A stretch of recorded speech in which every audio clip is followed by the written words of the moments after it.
Indeed, as I step into this new role, it gets me to reflect upon a journey that maybe highlights a key aspect of KPMG. Many growth opportunities that it offers someone who is seeking to craft out a career, making impact via professional services. So one constant in that leading is about serving. It's about serving your people, sort of working to bring out the best team can offer.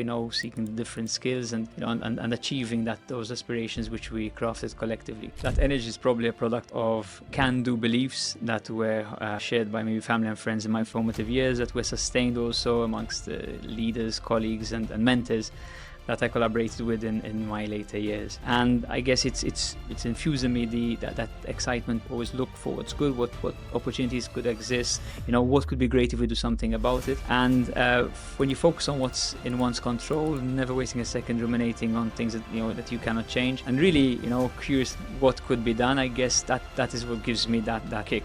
Humility, integrity, curiosity and desire to do the best, to bring out the best of the team, to bring the best solution. I guess when you combine all those three, it helps teams probably deliver their best, and also it's a great feeling when you deliver on something outstanding. Hi, my name is Rahel, and today we're here with David Patch, newly appointed Senior Partner at KPMG Malta. David has been with KPMG for over 20 years, principally as a deals advisory practitioner, leading valuations, M&A, finances, and strategy mandates across a broad spectrum of sectors. He has also traveled alongside families in business as they navigate family dynamics, succession, and family office organization. David has held the role of Head of Advisory for Malta and more recently holds a broader international role of Head of Clients and Markets function within KPMG Islands Group. Today, we are here to get to know David a little better, his journey, his leadership philosophy, and his approach to people and culture. So David, a big congratulations on your new appointment as Senior Partner. How does it feel stepping into this new role, and what excites you most about it?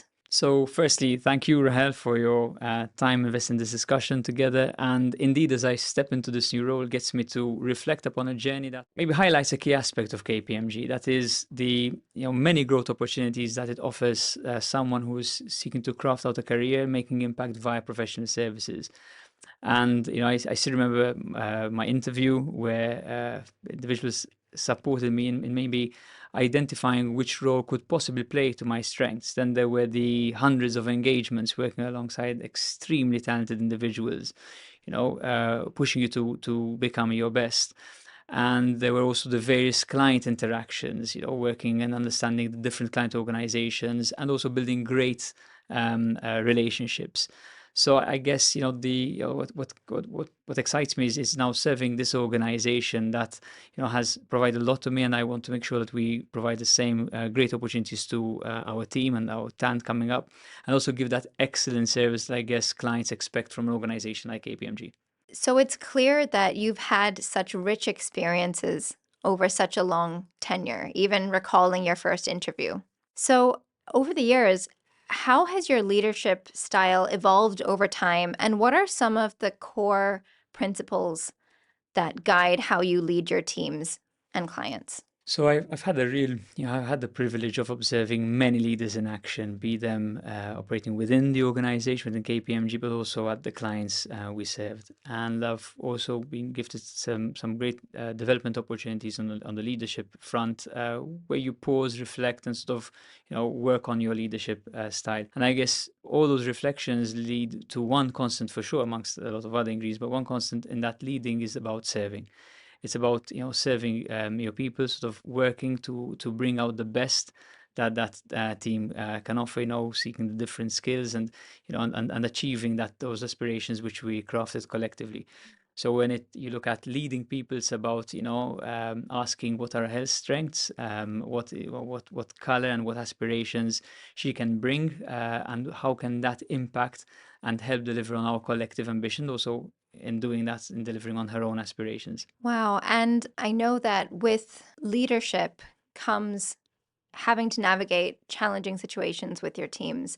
And you're often known for being someone who brings a lot of energy and positive spirit into the room. So how do you maintain that positivity even in those challenging situations? And how has that helped shape the culture?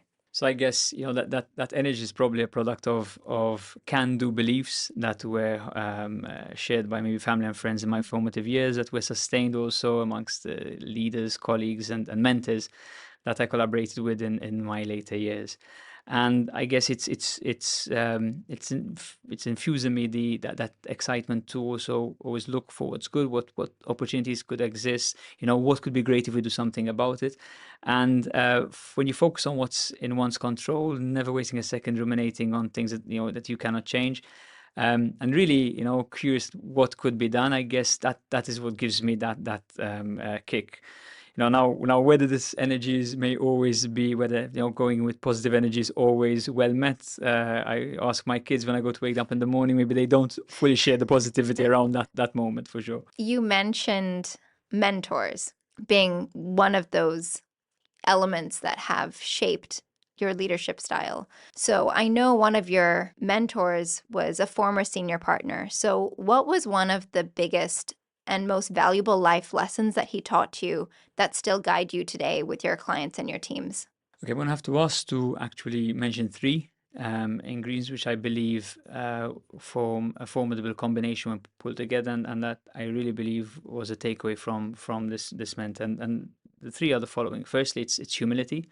Notwithstanding how bright, how experienced, how high ranking this person was, he always made every conversation feel like a discussion around, a table, sharing ideas and working to a solution together. And that is a very powerful aspect towards engagement. The second one was integrity.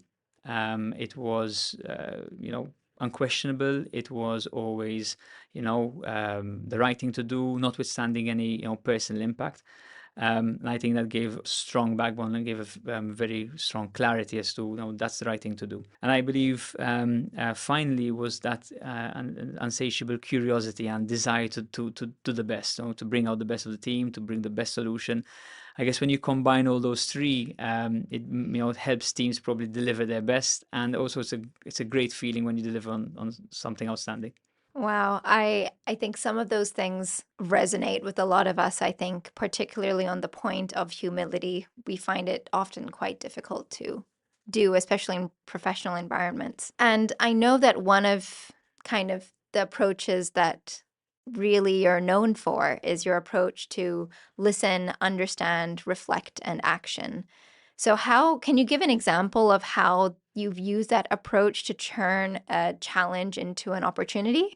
Okay, so I've worked with many families in business, and whether they share an estate which is maybe sub 100 million euros or over €1 billion, where they operate in one economy, say an island economy, or across three continents, I felt that approach has really enabled me to engage productively and on some of the toughest themes that they were challenging.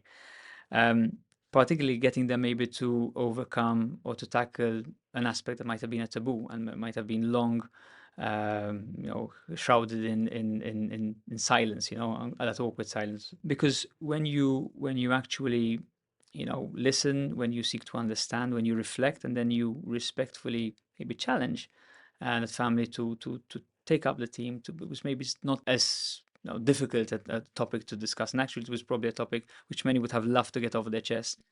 It has resulted in many, treasured memories of purpose. When you see a family sort of suddenly, come better together, sort of clear the air, start to understand each other. They may continue to disagree on certain matters, not a problem, but it's okay to discuss. And once you bridge that, you sort of see the family sort of work on a totally different way, and they get the right road, and you see great stuff come out. So I guess it's a method that has worked, and I strongly recommend it to others. Wow, it's amazing that you've helped a lot of families and businesses to, with their growth and succession. So, is there a approach that you often fall back on to help them navigate really complex situations? Well, one aspect which tends to really be core to a number of those situations and those solutions is working on communication. And to be fair, it's not just about family business environments in all organizations. Even within KPMG. I mean, when I recall moments where had our communication been better, both the matter would have been simpler to deal with, and also the outcome would have been better. So I guess the takeaway over these years is to observe the power of communication and how, for various reasons, sometimes we fall short of using such an important tool, such an important ingredient into making great things happen. I think that's something that definitely all of us can agree with and have encountered at some point in our careers. I think something that is emerging right now is that concept of financial growth, and that it's not always just about financial performance, but it's also about purpose and governance and sustainability. So, how do you go about helping your clients and teams to understand this broader definition? Okay, so when you work in such a multidisciplinary organization like ours, and when you work with a network, whose ambition is to constantly seek to inspire confidence and empower change, I guess you are regularly reminded that financial performance follows doing the right things, and whether it is good governance and the importance of such, whether it is actually being sensitive to and aware of key stakeholders in that you engage with on a regular basis, and doing the right things there. I guess we are constantly being reminded about the importance of such, and that the results will follow. So we tend to keep this front of mind as we do our own things, but also support our own clients in tackling whatever matters they need to tackle. And on that note, how do you stay open and curious, especially in today's world of speed and technology, where clients might be constantly challenging your thinking or bringing in their own perspectives? So look, our ambition, right, is to drive growth, obviously, in our organization via, however, being the most trusted and trustworthy professional service organization for our clients. And most definitely, technology has shot up the agenda as one of those ingredients that is required to be able to deliver results in our clients. But also, as you try and harness such technologies, there are core questions around trust in such technologies, and I guess that brings us back to where we can really make a difference, and it is focusing on appreciating what these technologies can offer, being at the forefront of those discussions, but also bringing that trusted layer, which the valued relationships we have, which our talented individuals have been investing a lot of time to make sure that they can help our clients really leverage those technologies, whilst being aware of the broader trust agenda that comes with harnessing any new technologies. So I'm excited there because it plays to our strengths, close to all that technology which we've been investing significantly in, but also based and supported by those trusted relationships, which once again are cornerstone to all we do. It's clear listening to you through this interview that it takes a lot of intention and humility and integrity to build these trusting client relationships. And with it comes with a lot of demands and responsibilities as well. So, how do you go about balancing those demands with being a father of two?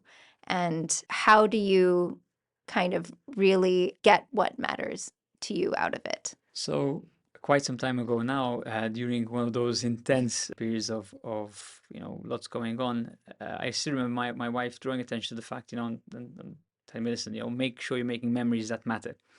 And I think it was a very powerful nudge, because it got me to sort of focus on truly seeing that whatever moments I was investing my time in really did matter, and whether, for example, in the working environment, I was sort of focused on delivering some really important mandate, whether it was the developing, creating, building a team that sort of top professionals playing the top game.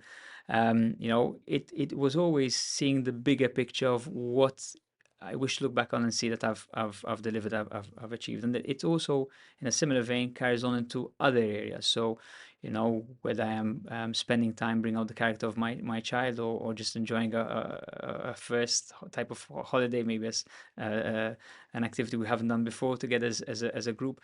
I mean, it's literally saying, listen, are you investing in those moments that matter across all those different aspects that matter to you? And that's obviously an individual topic, but but it also is that's the way the balance is achieved. Doesn't matter if at that point in time you're fully intense in one aspect, but as long as when you look back, you can see that over time, you're covering those maybe 8 dimensions which matter most to you. Wow. I mean, it's clear listening to you that you are a leader that thinks very intentionally with the relationships that you're investing in, both within your teams and your clients as well. So, thank you so much for teaching us a lot about leadership and approaching it with the different angle of, mentorship and clients being mentors as well. So, thank you so much, David, for today, and really hope that this next chapter is going to be incredible, as I'm sure it will. So thank you, Rahel, for taking me through a number of topics that are close to my heart, and also I'm looking forward to what lies ahead, working with a great team to hopefully deliver that exceptional value that our clients expect of us. Thanks a lot.